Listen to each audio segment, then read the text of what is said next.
Hello po mga kababayan, kamusta po kayong lahat? And once again, welcome po sa Simply Talkies Vlog.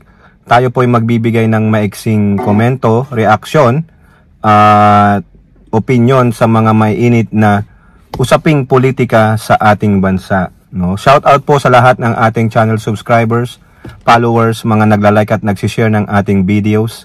Shout out to all our OFWs, to the men and women in uniform, sa mga frontliners at mga guro. Shout out po lahat sa inyo. No? So pag-usapan natin dalawang bagay mga kababayan. Ito pong China, nagbigay na po ng statement, at itong MBI naman talagang porsigido po na sukbitin, hulihin ang mga fake news peddlers, at meron pa silang nais gawin mga kababayan. Eto na. No, simulan natin sa China. Kasi yung iba-backtrack lang natin mga kababayan, may mga bali-balita po na kaya po nagpunta ng Hong Kong di umano si dati ninyong Pangulong Duterte ay hindi para sa pagpapasalamat kay FPRRD, yung event na yun sa Hong Kong nung March 9. Pero sabi nila ang totoong layunin ay humingi ng asylum sa China.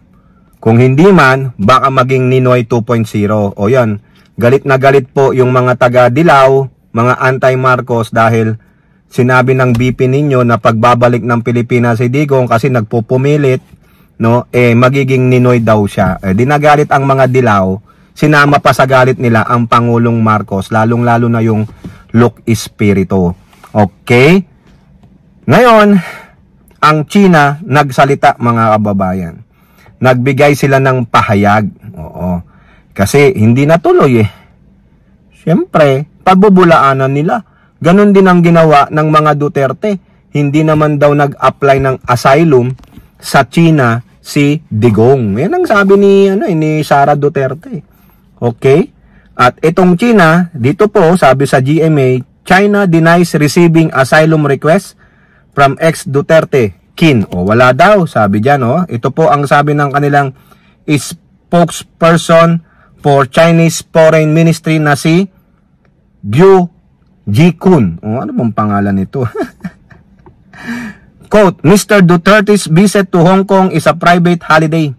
China has never received an application from the so-called former President Duterte and his family to seek asylum from the Chinese government. Ayan, pinabubulaanan po ng bansang China. Hindi daw totoo. Wala silang na-receive kaya magsitigil kayo. Kayo ba maniniwala dyan mga kababayan? Kapanipaniwala ba yung sinasabi ng China?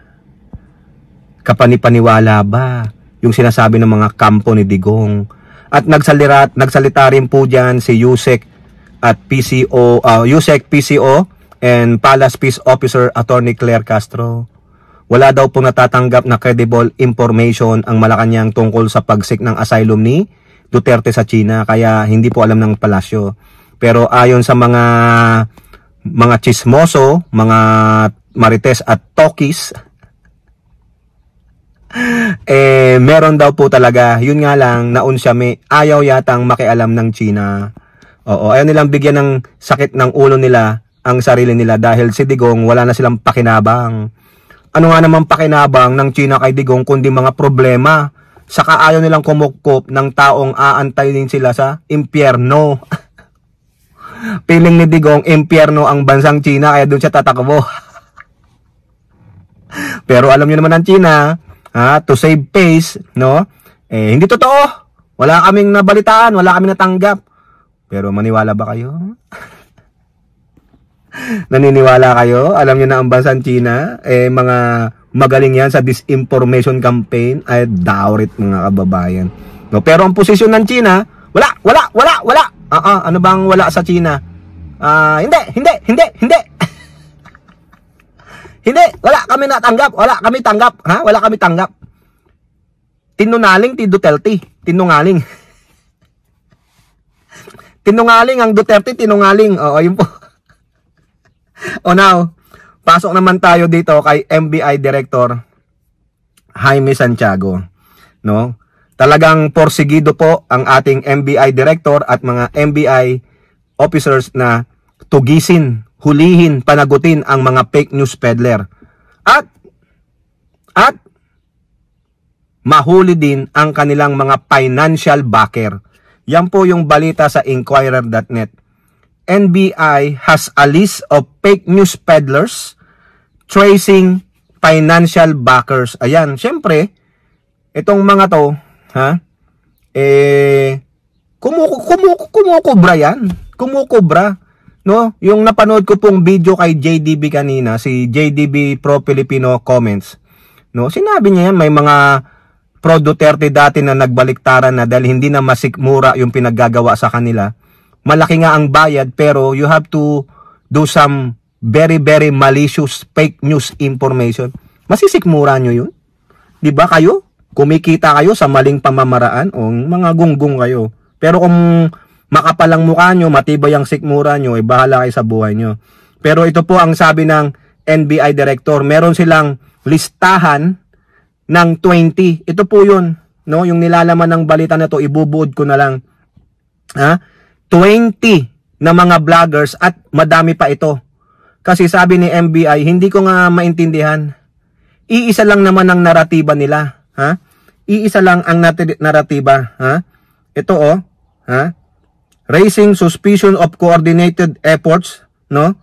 Magpakalat ng disinformation. Kumbari, ito yung topic nila, lahat sila pare-pareho yan. Pero dumadami daw po sila, para po silang kabute. Na pag nahawakan mo, biglang magbumorph, dadami. Parang yung sa, alam nyo yung sa movie na, na Matrix. Oo. Pag nahawakan yung kalaban, dumadami, nagiging 10 sila, 11 na. Mahawakan mo ulit yung magmomorph ng doble, magiging 20, so 31 na. O, di ba? Ganun po tong mga minions ng Duterte na mga fake news vlogger, Kaya galit na po si NBI Director Santiago at pinapahanap niya na rin pati yung mga financial backer nito. Ay, maganda kung sinong financial backer niyan. Paano pag nalaman mo, NBI Director, na ang financial backer pala ay taga-ibang bansa? Yung nang aabuso sa atin sa West Philippine Sea, what you gonna do?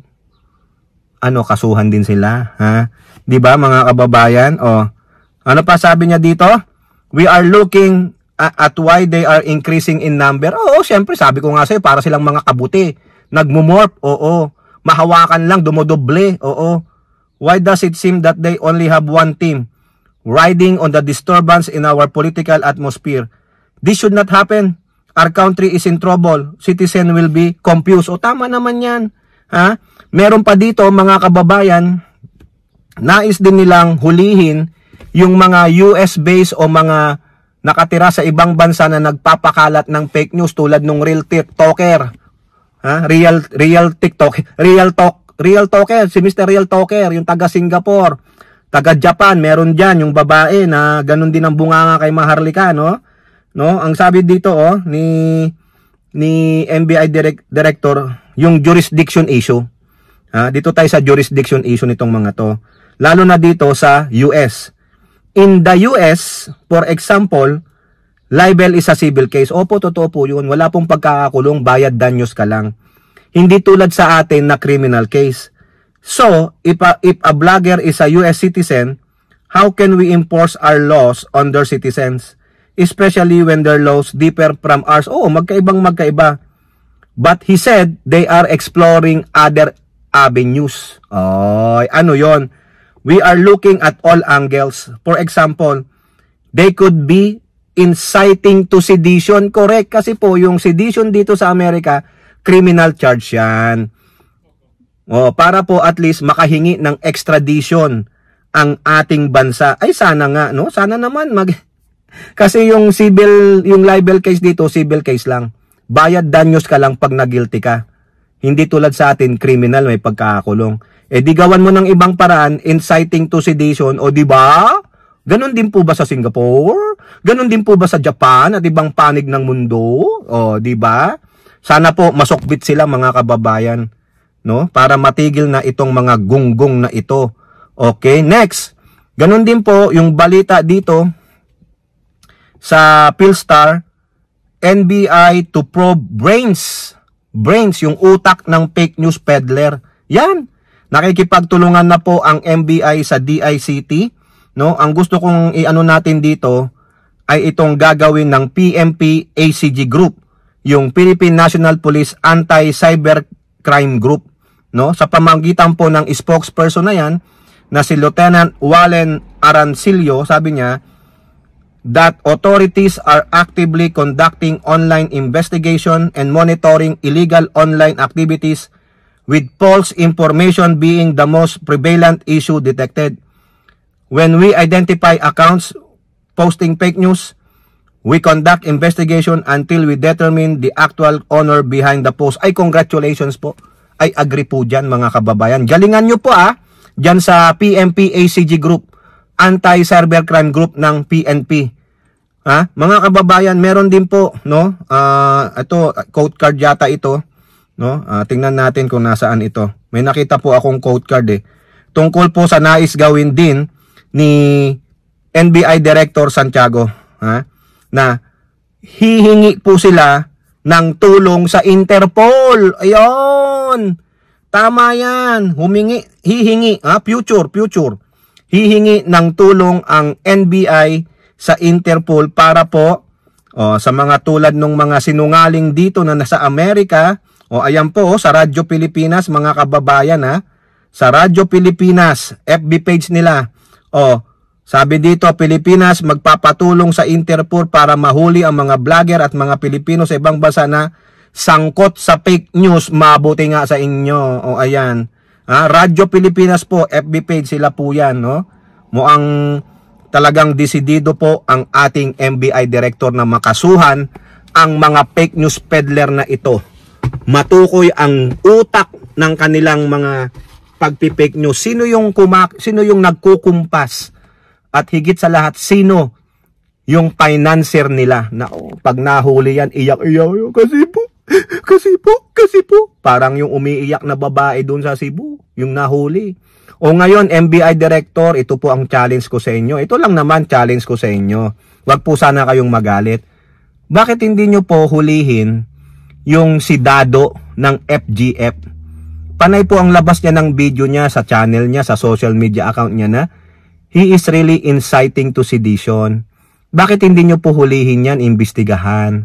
No, dalhin nyo dyan sa opisina nyo, tanungin nyo siya bakit ganyan ng mga video. Ang dami po.